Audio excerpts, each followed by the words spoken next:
Slav rez tamaşevanın heja, jingeha me îro çemê Dicle'ye. Hûn dizanin li Kurdistanê yek ji çemên herî navdar çemê Dicle ye. Em ê îro mijara çemê Dicle ji we re bêjin. Jingeh dest pê dike.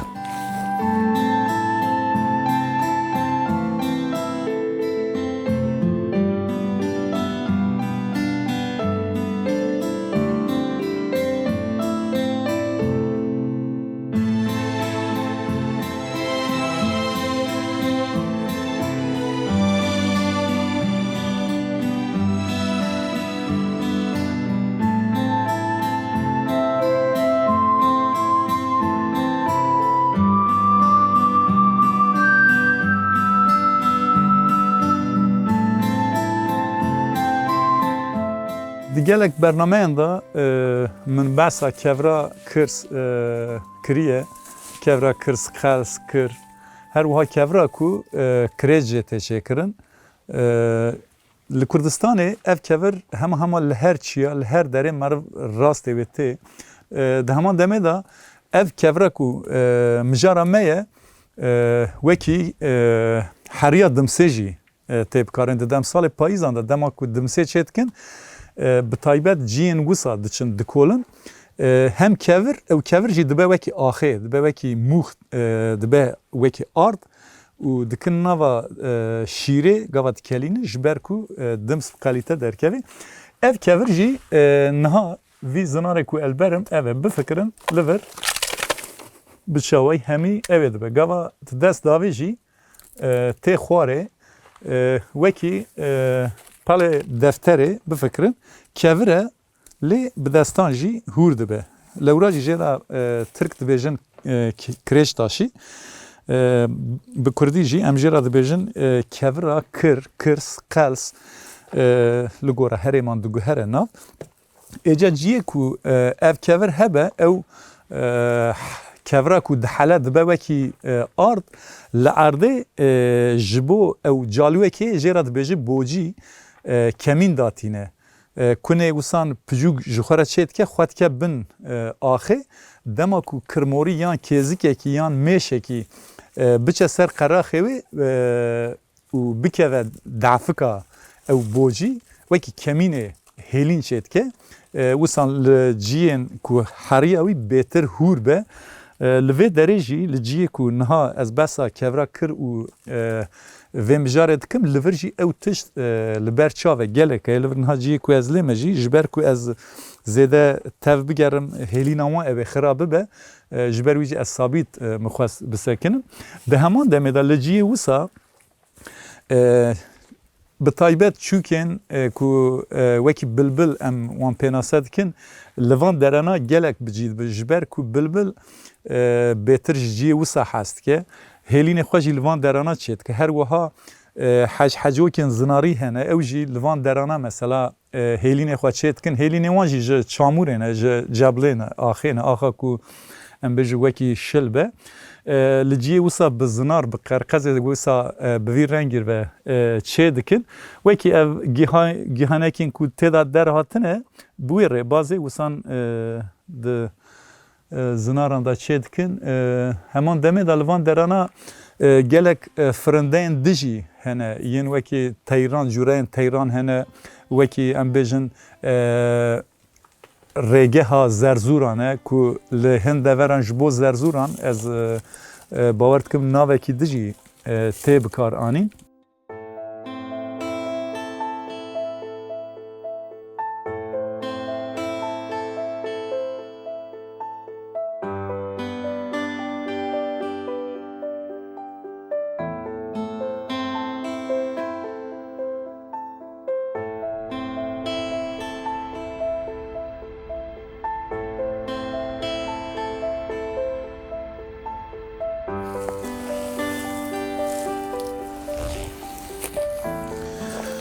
مباسا اوه کر مباسا هلینا بلبلان وکی جنگه بلبلان کر حالا ورجی اوه که هلینا بلبل هی که ویجی کتنه خواره و شکیانن ها مقاشکی هی کاوه دید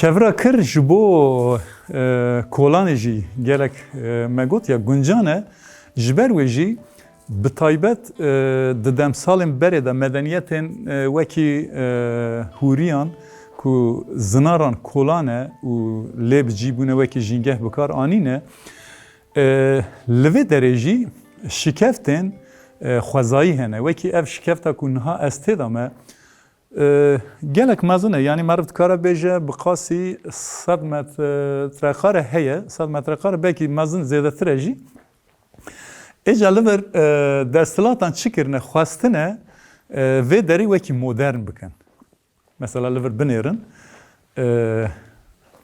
demir filan kirine û xercê jî her wekî sîwav ki têdana wê bikin dîsa li van derene bidînin mesela li vir van kunan çêkirine em û vana jî tabii bi aletên teknîkî hatine çêkirin ji ber ku şîşan têda derbas bikin û ev şîşên wekî demirên ku bikin nava betonê pêve bizelqînin ji bo wî van kunan çêkirine ji xwe wî dibînin li vir jî demir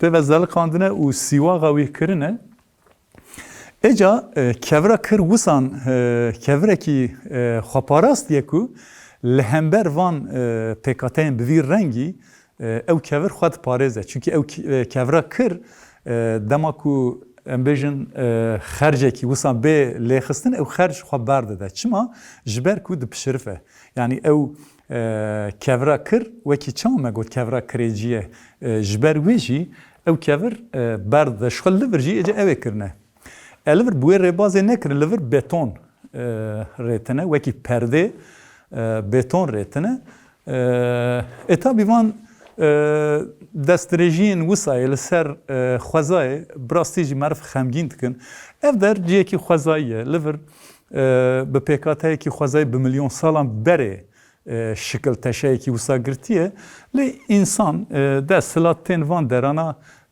bi çi awayî dibe dibêjin em ew ê bikin lê baş e axir ew ê nebiye muwafaq nebûne û wisan hinkî bi dîtbarî nexweş dikirine lê dîsa jî qenebe nebûye ciyê rantê.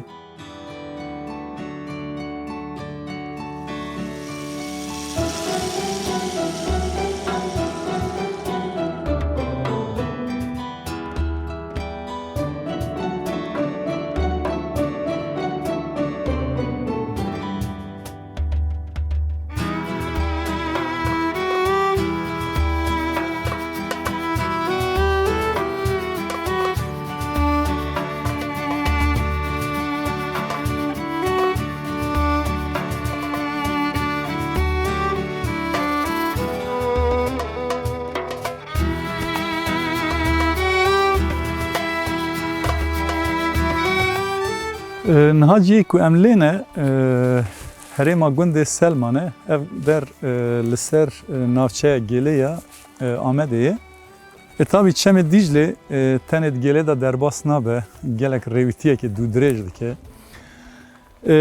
şekli ardnigariya ve deri ciye ku emn haline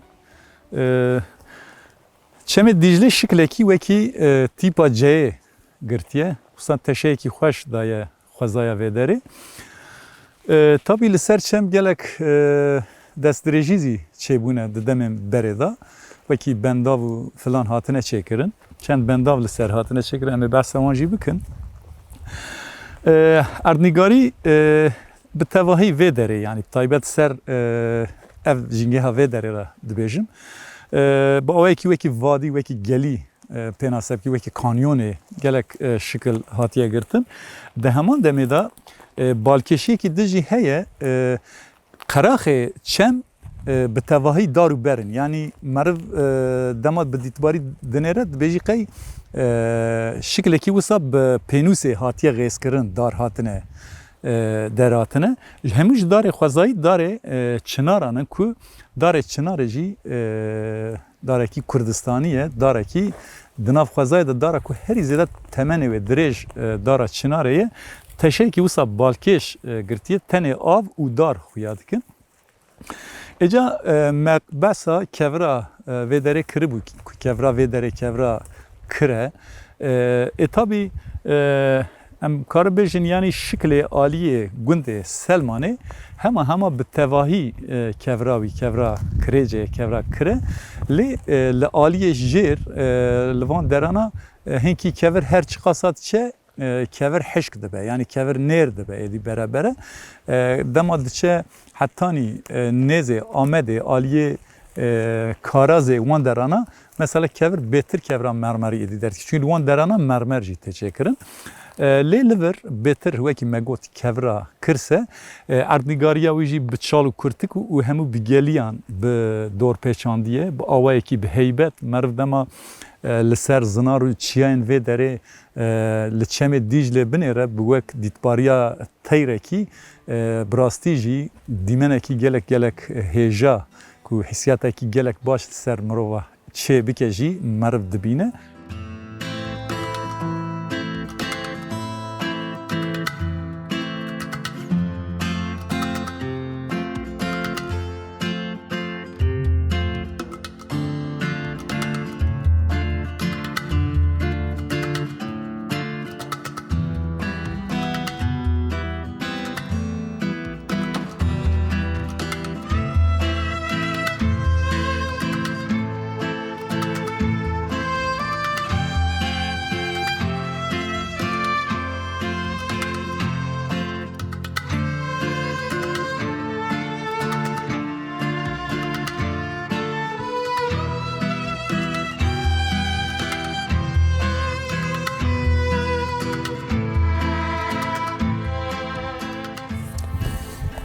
Kız wan bi xagî jî tê xwarin, pelavê jî tê xwarin û dibe wekî qehwe jî. Ji xwe însan bi diranê xwe jî dikare ew hestiyê wî bişkîne. Tabî li herêmê gelek da fêkiyên xwezayî hene, yek ji wan kiz wan e, her wiha simaq heye, her wiha godîş heye, her wiha tiok, belalûk, hevirs, cûre gelekin yanî. Bêtir aliyê xwezayiya dar û beran da bêtir dara ber û li vir heye ji dara madî bêtir dara ber û ku ew ê wekî kestanê digirin ber wê ku têne xwarin mer dike bin agir zivistanan dixwe ji bo şekir jî gelek fayda wan heye bi taybet darên vê derê jî ew dara ber we wekî me got di nav van darên ber û da jî di nav xwezaya vê derê da gelek fêkiyên xwezayî jî hene wekî jê yek jê kiz wan bûm jî ji xwe tema wê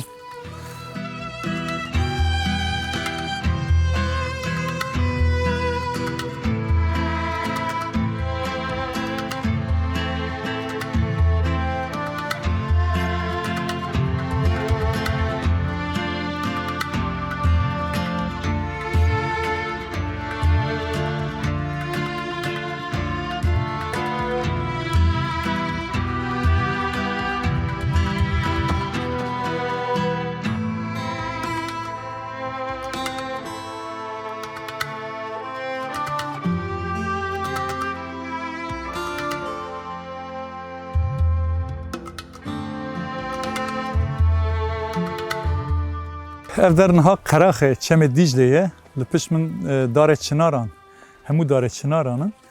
Ev avahiya ku ez li serim jî serbanê wê hatiye betonkirin. Her wiha dişûna maxên xwezayî da ji asın maxan çêkirine. Li jêrê wê tiştekî berbiçav ku meriv fikir bike bêje ev der ji bo vî tiştî hatiye çêkirin tune ye lê bi ihtimalekî mezin ji ber ku hem li ber avê ye pêkan e ku ev der wekî aş bê bikar anî aşê avê lewra jî mixwest ez wisa behs bikim. Ecen li vê derê jî ji ber ku serbanê vê derê ji bo roniştinê jî ciyekî guncan e. İnsan têne vê derê hem li ser banê vê avahiyê rûdinin seyrangeha xwe dikin, temaşê dengê avê dikin. Lê ew bermahiyên xwe jî hemû li hawirdorê avê tune. Wekî widbînin li vir biya wekî sergoyê hema hawirdor hemû bi çopê ew ê kiriye. Ez rica û hêvî dikim însanê me li ku derê dibe bila bibe. Bes ew ciyê xweşînekên welatê me dema çûn wan derana ji kerema xwe ji kerema xwe. Hawirdorê qirêj nekin. Hebî pet jî navjin hawirdorê. Hûn bizanim ku xweza tiştekî ne qirêj e. Xweza paqijî ye. Ji ber wê jî xwezayê qirêj nekin. Ji kerema xwe ji kerema xwe. Heta wî dikarin hawirdorê qirêj nekin û nedin qirêjkirin. Bibin mînak ji bo civakan. Dema hûn di kuçê de jî derbas bûn we çopekî dît li erdê bertek nîşanê însanan bidin eger însanekî li ber çavê we avêt. Li van derana jî dîsa jî divê ev tişt êdî bê roniştandin di nav civakê de ji ber ku civak her dem herkes dibêje jima çi lewra jî van tiştên wisa diqewmin em bi tiştên wisa re rûbirû dimînin. Ji ber wê jî lazim e em hişyarî bidin. Hawirdora xwe hişyar bikin û em yekser bibin mînak ji bo ku însan hawirdora xwe qirêj nekin û mejiyên wan jî qirêj nebe.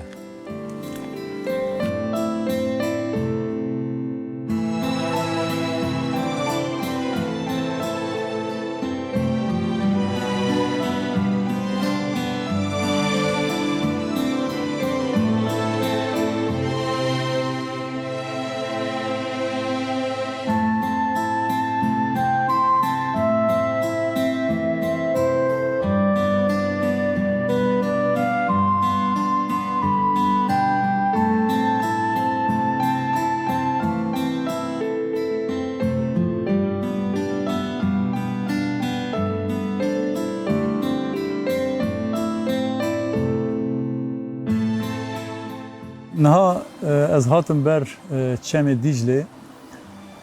Tabii dema behsa Çemê Dîclê bêkirin Kurdistanê yek ji çemê herî bi nav û deng tê aqlê meriv. Dema meriv behsa Dîclê dike bêguman Firat jî dikeve bîra meriv, Munzir jî dikeve bîra meriv. Ji ber wê jî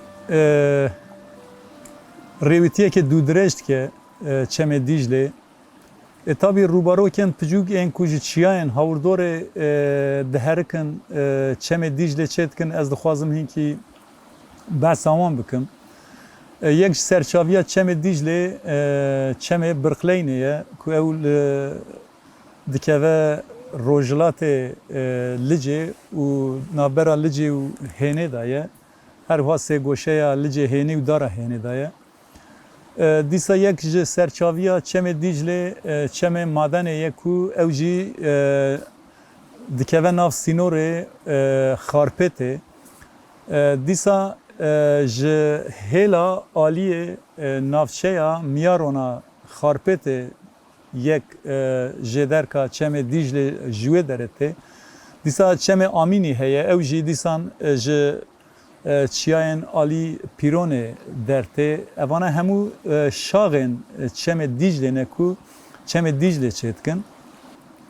Tabii ev ama bi heybet a ku ji jêderkên me navê wan pênase kir der tê rêwîtiyeke dûdirêj dike. digelek darbend û geliyan da diherike ji bo gelek jîngehan dibe jêderka jiyanê. Ji bo wê jî taybet navçeya Pîrona Amedê, taybet gêl her wiha hetanî navenda Amedê ku baxçeyên Hevselê jî heman demê da li ber ava çemê Dîclê têne avdan. Yani a rastî çem ava Dîclê gelek zêde ye. Bi qasî Firatê asê nebe jî ava çemê Dîclê zî gelek e. Lê ji ber ku li ser çemê Dîclê bêtir bendav hatine çêkirin, av hindik biye. Dema meriv hetanî navenda Amedê Hewselê diçe wê bêtir av hindik dibe. Lê çi qas meriv jor ve tê av zêde ye. Ew jî nîşane ye ku bendav çêkirina bendavan e. Yani desilat ciyên xweşînekên welatê me çi hebin, hewl didin wan derana qirêj bikin, hewl didin jîngehên wan derana hemû bikin bin avan, dengê avê bibirin, dengê xwezayê bibirin.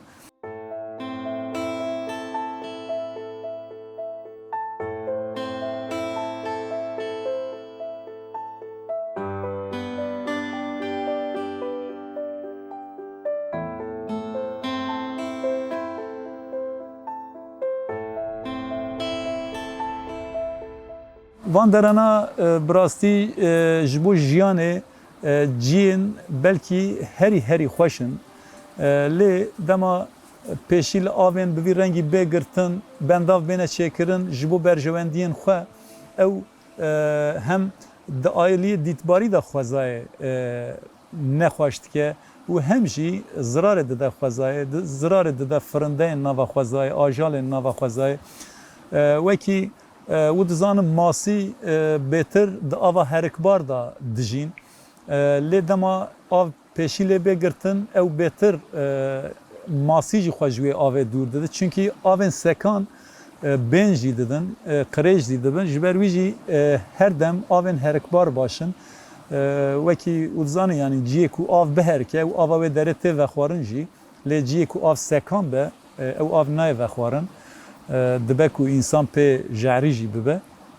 Lewra jî divê em dengê xwezayê nebirin û em timî li xwezayê xwedî derbikevin. Bifikirin ev dengê ku niha wekî ava Dîclê çawan fetil dide xwe di nav geliyê van derana da dengekî wisa kûr, dengekî bicoş dide dilê meriv.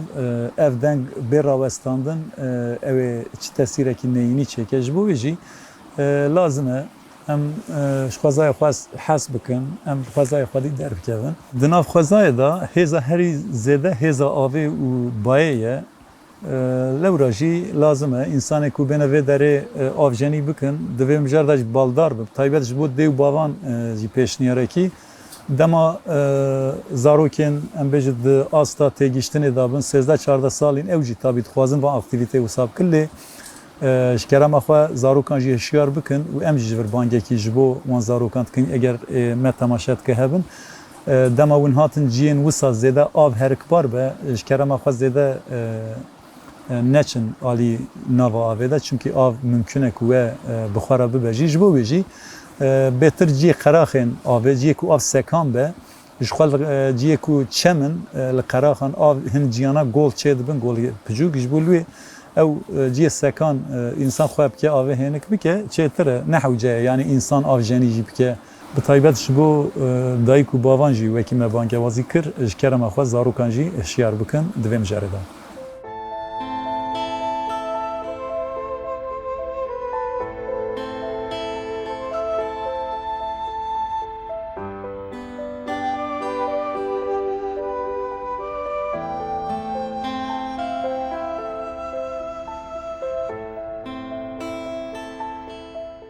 Li ber çemê Dîclê ew jî heye yani çanda masîvaniyê jî heye. Tabii di çemên Kurdistanê da bêtir masiyên pelsor hene wekî bi Tirkiye alabalık ji wan re dibêjin. Dîsa masîpank hene wekî bi Tirkî ji wan re sazan dibêjin. Çemên Kurdistanê betir van masiyane masiyên tabii cureyên dijî hene lêvana yên serekene lewra jî çemê Diclê ji bo masîvaniyê jî ciyekî guncan e tabii em pêşniyar nakin ji bo em bêje girtina masiyan kuştina masiyan lê ev jî parçeyek ji jiyana însanan e însan tên li van derana em bêjin masîvanî dikin ew jî çandekî kevnar e wekî nêşîrvanî çawa çandekî kevnar e lê ew di serdemên berê da ê dîman mesela em bêjî însan dema nû çêbû bi nêçîrê em bêje zikê xwe têr kirin em bêjin ew şerm û postên wan girtine xwe deriyên wan girtine xwe ji bo pêdiviyên xwe ew nêçîrê kirine tabii masîvanî jî bêguman çandekî kevnar ya sereke ya însanan e ji bo wê jî ji demên berê heta roja me îro jî ev çand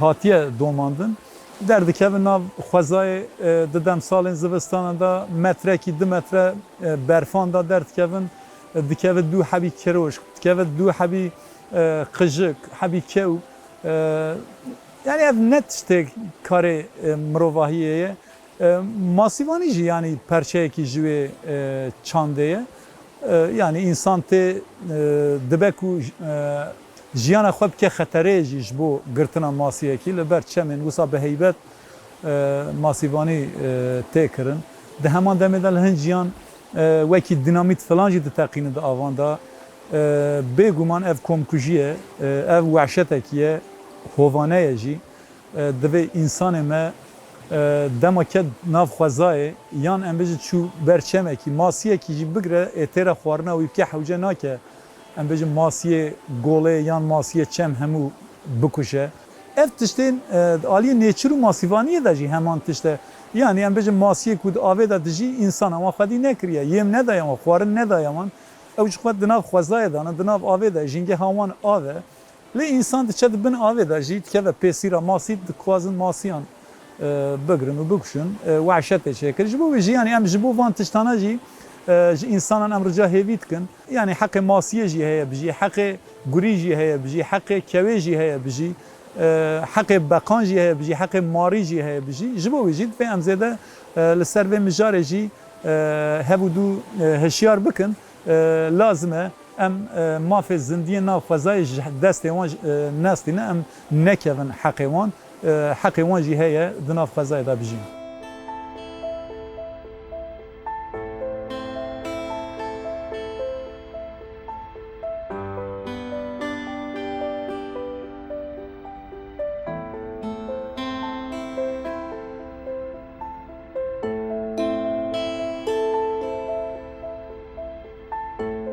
Belê temaşevanên hêja jîngeha me ya îro gundê Selman ê girêdayî ser navçeya Gêlê ya Amedê bûn.